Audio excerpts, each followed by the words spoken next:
Thank you for stopping by. Today we're focusing our spotlight on DieCon 17, the 17th annual gaming convention. And I say gaming convention because DieCon doesn't just focus on board games, it also has a focus on miniatures, collectible card games, and RPGs as well.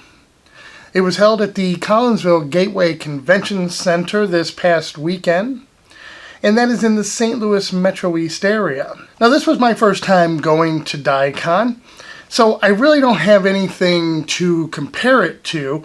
I've only actually been to 2 different conventions at all, so it'd be unfair for me to try and compare it to that one because their focus and philosophies are different. And what I mean by that is what I just mentioned a few seconds ago, is that at DieCon, they focus on different types of gaming experiences. It's not, a majority of the focus on board gaming. And that's kind of cool, right?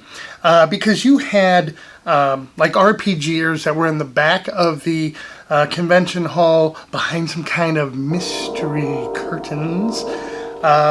Yes, they need a little more privacy with that role-playing aspect to it. And then you had your tabletop war games and miniatures like Bolt Action and All Quiet on the Martian Front and some others. And they were placed to one side of the hall, and then board gamers had another part of the hall. But everybody was in the same room. So it was a really neat experience to have all these different types of gamers come together for one event. Now, the way that it works is that games are broken into sessions. On Friday, there were 2 sessions. On Saturday, 3 sessions. And on Sunday, another 3 sessions. And these sessions are broken into 4-hour increments. And what you have are games are set up and run by game managers. You see, DieCon kind of boasts that it's a convention that is put on by fellow gamers. So what you have are these game managers, and anyone can be a game manager. If you want to run a game, say you have a favorite board game that you like to play, or a miniature game that you like, or an RPG, what you can do is register to become a game manager, and then you're able to get session time slots for your game. You're responsible for bringing the game and setting it up and teaching it, and then playing it or showing people how to play that game during your session. It's a really great way for people to learn about new games, learn how to play games, and know that someone's going to be there to teach them that. Now, you're given a booklet when you register, and this booklet has just a ton of information. The game sections are broken up. You have a board and card games, and then a little further over you have your RPGs, and then you also have your miniature games as well. So what you can do is you go through this book, and you look for the games that you want to play, and then the sessions that those things are running. So if you wanted to play Terraforming Mars, well, they were running at 9 a.m.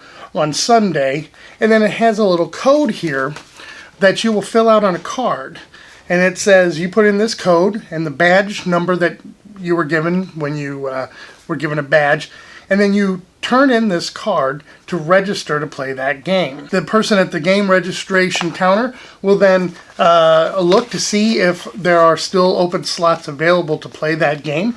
And then if there are, you're given a sticker, and you basically are kind of filling out your dance card for the weekend. So you pick the games that you're wanting to play, turn that in, they give you a sticker. Now you're guaranteed to be able to play that game at that time. Now, signing up is certainly recommended because the organizers want to know who's playing what games, and of course the game managers are wanting to know how much interest there is in the games that they are running.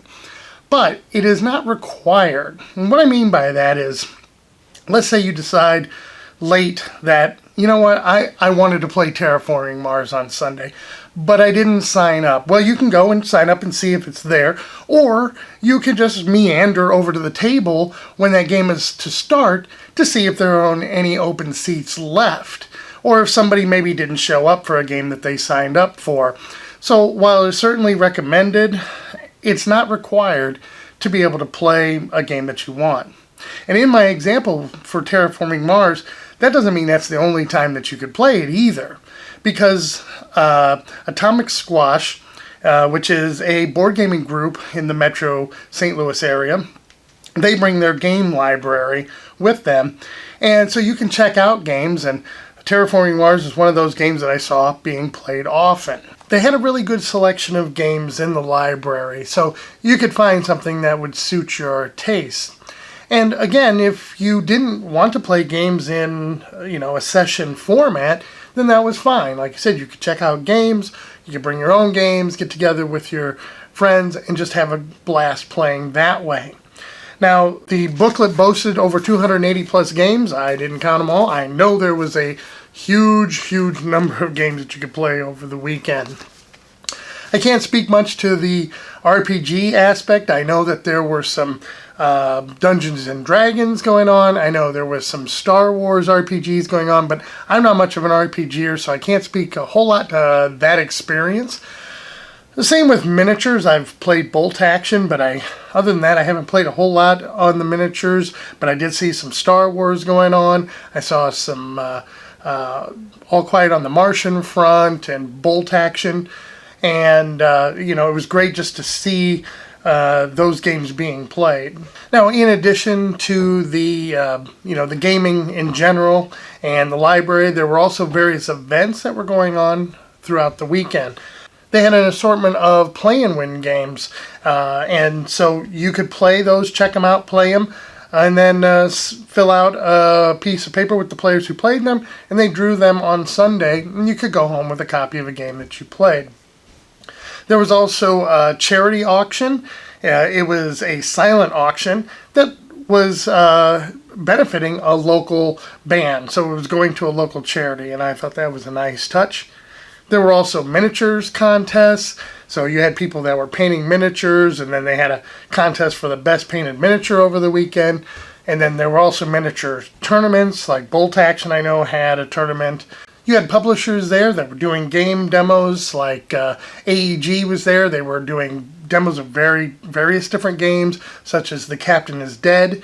Then you had another one that I wanted to give a shout out to. You had Cryptic Monkeys game. That is such a great name. They were doing demos of Jack the Ripper. This is a very fun game. They did a tournament. I didn't win, but I decided to pick it up anyway. I love the packaging that they did for this. Really cool game. I'll probably be doing a review on that in the very near future, so I'll be taking a look for that. You also had Double Exposure Envoy, who was doing Midwest regionals at DieCon of a number of games. Skull King, Nevermore, Game of 49, Letter Tycoon, Dimensions, Diamonds. They were putting on a bunch of different regionals, and if you won that regional, you were able to get a ticket along with a room with 3 others for Gen Con coming up in August. So overall, what were the experiences that I had over the weekend? Well, I'll tell you, the convention hall I thought was great. It was roomy. There was lots of room to play, to set up. No matter what type of gamer you were there to do, you had room. There was plenty of parking, and there were a lot of places nearby to grab a bite, even a couple of them within walking distance as well. I did find that signing up for the sessions was confusing at first. Remember, this was my first time there. I actually had gone on DieCon's website to look at the various games and sessions that would be played. They had a list, they had on their website all the different games, what time they were going to be played, and in what session. So I kind of had an idea going in already what I wanted to do, even though everything was laid out also in the booklet, even if I hadn't gone online. The thing is, I didn't know how to sign up for them. Now, luckily, someone from our gaming group who had been there many times before said, okay, this is how you do it. You get a little piece of paper, put in your badge number, your name, write in the code for the game that you want to play and write the name of the game. There are 3 slots for that, and then there are 2 alternate slots. So if a game that you want to play is already filled, you can sign up to be alternates for those games as well. Then you take it in, you turn it in, and then they'll give you the stickers. When I turned mine in, of course, I had filled in all the slots. And this was Friday. There was only 2 sessions. The lady said, you signed up for 2 games in session 2. You can't do that. Now, she wasn't rude about it. She was very friendly. I just didn't realize that. I mean, it makes sense. You can't sign up for 2 sessions at the same time.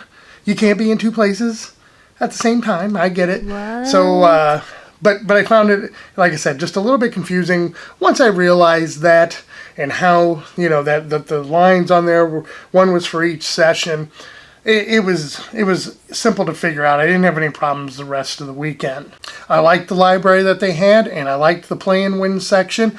I always like it when you can play to win some free games. That's always a good thing.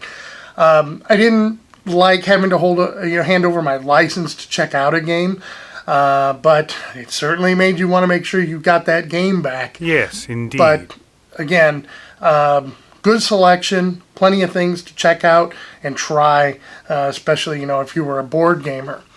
Now,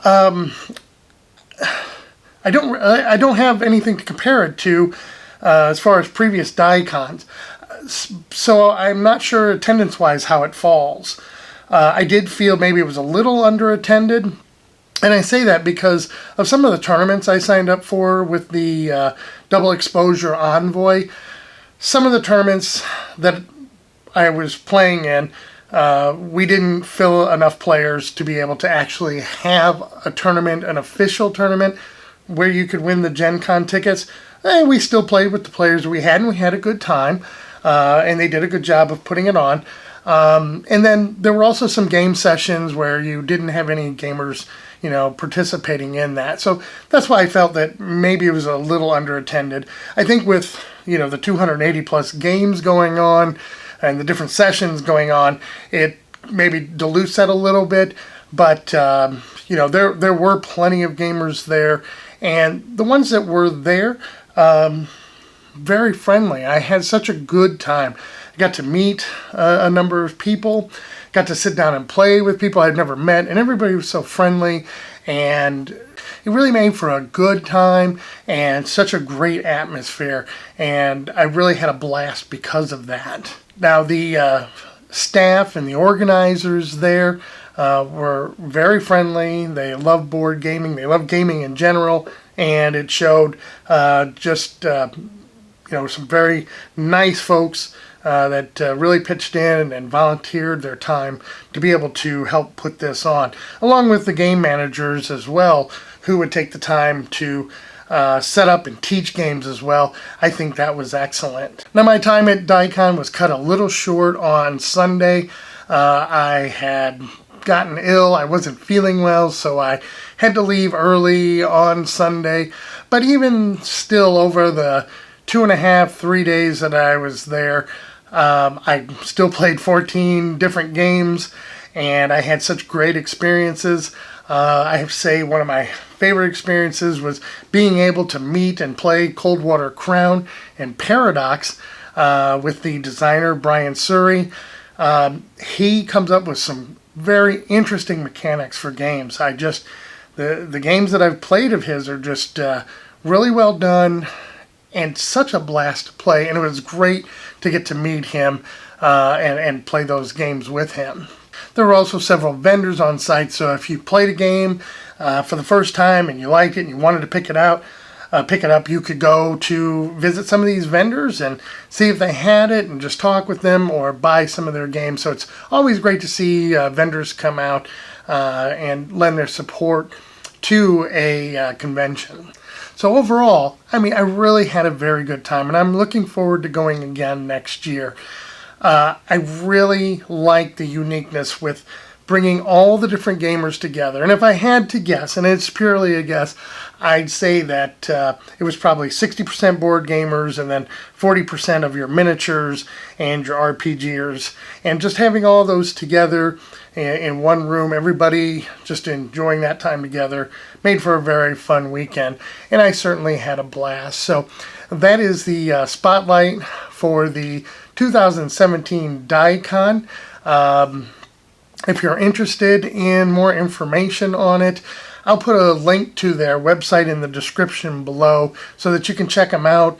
Maybe it's something you'll want to attend next year, and if so, hope to see you there. Once again, I thank you for stopping by.